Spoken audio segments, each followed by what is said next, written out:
A Vivo pagou bons dividendos para o ano de 2023 e nesse vídeo eu quero conversar a respeito dos dividendos de 2024. Será que ela vai seguir sendo uma boa pagadora de dividendos? Uma famosa cash cow, uma vaca leiteira aí do setor de telecom? Então, se você gosta desse tipo de conteúdo de análise de dividendos, já se inscreve no canal para você não perder as próximas e também todos os outros conteúdos que a gente tem aqui no canal. E também deixa o like, que ajuda bastante o canal a crescer e a chegar a mais investidores. A ideia desse vídeo é falar somente dos dividendos, mas se você quiser conhecer profundamente a Vivo, a gente tem um vídeo de mais de 40 minutos aqui de análise completa da Vivo e do setor de telecom. Então, se você tiver mais curiosidade ou quiser entender mais antes de você investir na empresa, recomendo fortemente esse vídeo. Caso você não conheça a Vivo, eu acho muito difícil, é uma das marcas mais conhecidas aqui no Brasil, é uma das maiores empresas de telefonia que a gente tem aqui no país. Na verdade, ela é a maior, ela é líder de mercado junto com a TIM e a Claro, mas a Vivo está à frente dessas outras duas, né? Então hoje ela tem mais de 112 milhões de clientes, contando ali já com os clientes que vieram da compra da Oi, né? Então a Oi foi fatiada lá em 2022, cada uma das empresas de telecom ficou com um pedaço e a Vivo ficou com um pedaço dela, com alguns milhões de clientes que vieram ali para a base dela.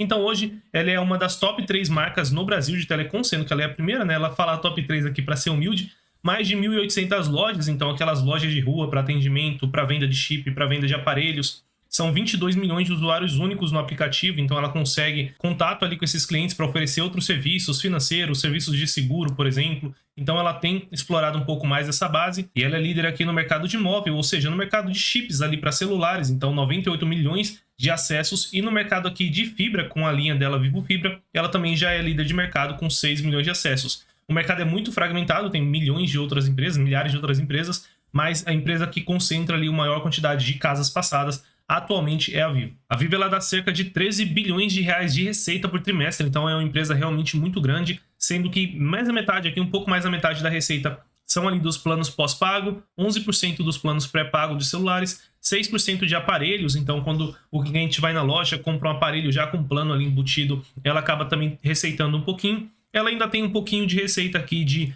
TV, de dados, serviços digitais, 12% já vem aqui da fibra e 6% é o que ela chama de non-core, que são os serviços do passado, telefonia fixa principalmente, que aos poucos vai ficando cada vez menos relevante na receita. Então basicamente essa aqui é a Vivo, né, no resumo, e é uma empresa que ela é conhecida sim por ser uma cash cow, então ela paga assim dividendos todos os anos com uma certa frequência e com uma certa previsibilidade. Então, desde 2011 ela tem pago dividendos e o dividend yield ele varia aqui entre 6% aqui nos piores anos e até mesmo acima de 8% em bons anos, né? Então, em 2022 foi um ano de mais investimento, ela estava ali fazendo aquisição dos ativos da TIM, então ela teve um nível de dividend yield menor, e em 2023 ela deve ter um dividend yield ali próximo a 8% quando você considera recompras e você considera também JCP e dividend yield, é o que a gente calculou aqui. Então, realmente ela tem pago aí bons dividendos para os investidores e ela paga ali mais de 90%, mais de 100% do seu lucro líquido em forma de dividendo. Então, quando a gente olha aqui o lucro líquido dela, que são essas barras em roxo, e o valor bruto pago em proventos e o quanto ela tem de payout,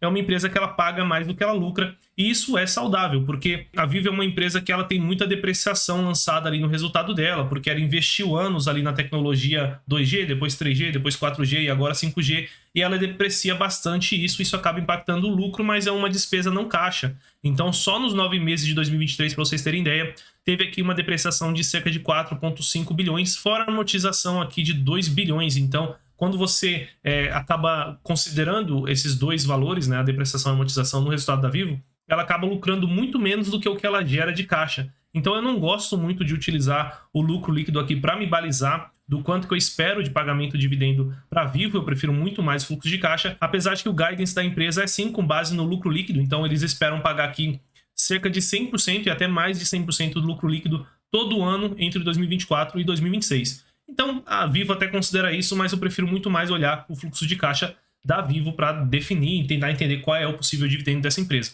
Olhando então o fluxo de caixa livre, a gente consegue ver que é uma empresa que gera muito caixa. Então, só nos 6 meses de 2023 foi 5,6 bilhões de caixa aqui gerados. Em 2022, no ano completo, mais de 7,2 bilhões de reais. Então, um FCF yield, ou seja, o quanto de fluxo de caixa livre ela gera em relação à receita, ou seja, de toda a venda da Vivo ao longo de 2022, 11,13% foi fluxo de caixa livre, ou seja, já considerando o investimento, é o que sobrou ali para ela poder distribuir em forma de dividendo, pagar uma dívida, deixar no caixa, fazer alguma coisa. E quando a gente olha o dividendo que ela paga, é uma empresa que paga aqui um dividendo considerável. Então, 6 bilhões praticamente aqui todo ano entre 2019 e 2021.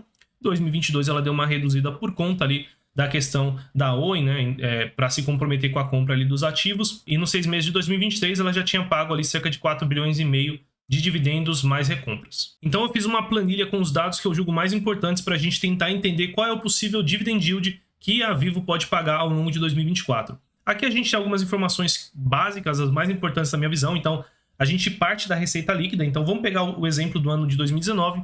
A Vivo gerou uma receita líquida de 44 bilhões de reais, um EBITDA de cerca de 18 bi, né, 17,9, e um CAPEX de 8,8 bilhões. Então, ela investiu ali ao longo de 2019 cerca de 8,8 bi em redes, infraestrutura, TI, em outros investimentos. Então, ela teve um gasto em CAPEX em relação à receita de quase 20%. Então, quase 20% da receita dela no ano de 2019 ela comprometeu para investimentos. Quando a gente pega o EBITDA, a geração de caixa ali da Vivo, e tira os investimentos que são necessários para a empresa crescer e prestar os serviços dela, ela gerou um fluxo de caixa operacional livre de 9 bilhões em 2019. Uma margem FCO de cerca de 20%. Ou seja, o quanto que esse fluxo de caixa representa em relação à receita. Ele representa 20% da receita. E é desse valor que a gente vai se basear para saber o quanto que a Vivo vai pagar, porque é a partir desse valor que é o dinheiro que sobra, entre aspas, ali para ela poder distribuir dividendos, né? Então o lucro ele vai ser bem menor do que esse valor que a gente está vendo aqui. Então vamos abrir rapidamente aqui o lucro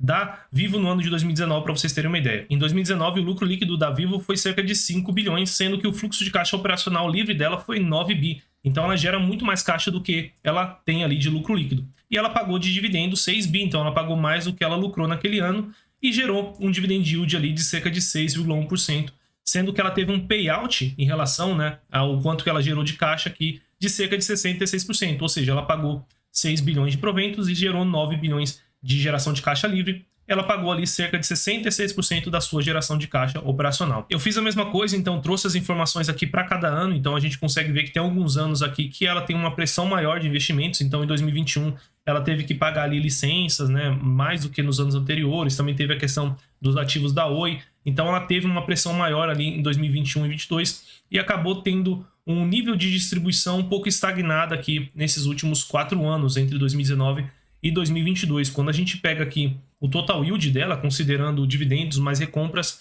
a gente teria aqui uma média de dividend yield ali de cerca de 6,7%, quase 7%, porque as ações da Vivo sempre negociaram ali de uma forma barata, né? Quando você olhava PL, indicadores ali com base no lucro, você não conseguia ver isso, mas quem analisa a empresa mais profundamente via que ela estava assim barata nesses últimos anos, tá? E para o ano de 2023, na realidade para os últimos 12 meses de 2023 até o terceiro trimestre de 23, ela gerou 51 bilhões de receita líquida, um EBITDA recorrente de quase 21 bilhões, gastou aí cerca de 9,3 bi em CAPEX, né? Então teve um nível de gasto de CAPEX menor do que nos anos anteriores, então ela vai liberar mais caixa nesses últimos 12 meses, então a margem aqui FCO dela foi uma margem boa até de 22%, e ela tem aqui proventos totais, já considerando o recentemente anunciado ali no fim do ano de 2023, daqueles 850 milhões, um dividendo total de 5,3 bi em 2023, sendo que isso seria um payout de quase 50% e um dividend yield total mais recompra de quase 8%, né? Aproximadamente 8% quando você pega o valor de mercado no início do ano, né? Nos sites você não vai enxergar essa informação, né? Se você for num site como o Oceans 14, por exemplo, e você buscar aqui qual é o dividendo da Vivo, você vai enxergar aqui cerca de 3%, 4%. Por quê? Porque a Vivo subiu demais, né? Então, só em 2023 ali, vamos pegar aqui a partir de janeiro até hoje, ela subiu aqui 50%. Então isso acaba reduzindo o cálculo de dividend yield, porque os sites costumam pegar a cotação de hoje. Mas se você pega a cotação do início do ano da Vivo, você chega num dividend yield total yield aí próximo a 8%. Então esse é o cenário atual da Vivo. Agora eu fiz os cálculos, né, com as minhas previsões do que eu acredito que podem acontecer aqui em 2024. Então em 2024 eu imagino que a Vivo vai crescer aqui a high single digits, né? Então próximo ali a 8, 9% de receita. Eu sou um pouco mais otimista com as telecoms, então tem que levar isso em consideração. Considerei aqui que ela vai crescer a receita cerca de 9%, então vai chegar ali próximo a 55 bilhões de receita no ano de 2024. ela vai ter um EBITDA recorrente, aí uma margem EBITDA de 40%, então vai ter um EBITDA recorrente aí próximo de 22 bilhões, então vai ter um EBITDA, um ganho ali bem interessante frente ao ano de 2023, e ela vai gastar mais em CAPEX, então eu estou sendo até um pouco pessimista aqui no CAPEX, sendo que a própria empresa não acredita que ela vai gastar mais aqui para frente. Então, já que eu fui um pouco mais otimista na receita, estou sendo um pouquinho mais conservador aqui no possível CAPEX que a Vivo vai investir esse ano. Isso faz com que a Vivo tenha aqui uma relação de CAPEX para receita de 19%, e ela geraria aqui um fluxo de caixa operacional livre, né, EBITDA, menos esse investimento, pega o EBITDA, tira esse investimento, sobraria 11,6 bilhões para ela possivelmente pagar dividendo para quem é acionista, o que daria uma margem FCO, não é das melhores, né? Talvez vai ficar abaixo de 2023, mas ainda seria uma boa margem. A partir desse valor, eu acredito que é bem conservador a gente imaginar que a Vivo ela vai manter um payout próximo de 50% desse fluxo de caixa operacional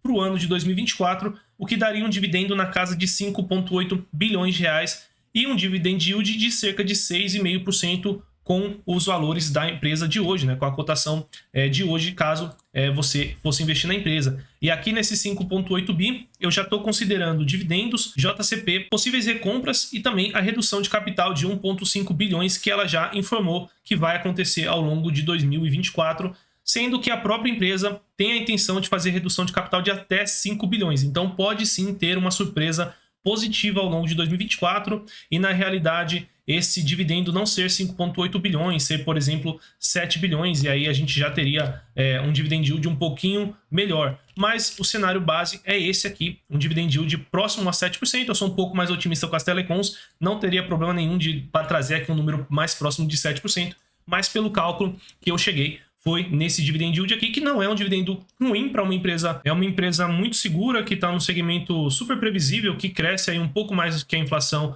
todo ano, as ações são menos voláteis que o mercado, né, do que o Ibovespa, e ela praticamente não tem dívida, além de dar esse retorno interessante em forma de dividendos. Então, quando a gente pega o retorno de longo prazo aqui da Vivo, ela deu um retorno aqui de 2,9 mil% aqui, desde ali do final ali dos anos 90, né, 98. Então, é uma empresa bem interessante que o pessoal eu vejo que tem um certo preconceito, até porque não consegue entender ali que o lucro da empresa não deve ser analisado. Então eu já ouvi muita gente falando que a Vivo não sai do lugar porque o lucro não cresce. É porque você está olhando a empresa da forma incorreta. Beleza, pessoal? Então trouxe para vocês uma análise dos dividendos da Vivo para o ano de 2024. Aproveita, se inscreve no canal para você não perder os nossos próximos vídeos. A gente já trouxe análise de dividendos aqui da Auren, do Banco do Brasil, da Itaúsa e agora da Vivo. Tem várias outras que eu estou pensando em trazer aqui para o canal. Então, para você não perder, se inscreve e também deixa o like, que ajuda bastante a gente chegar a mais investidores. Eu vou ficando por aqui, bons investimentos e até o próximo vídeo.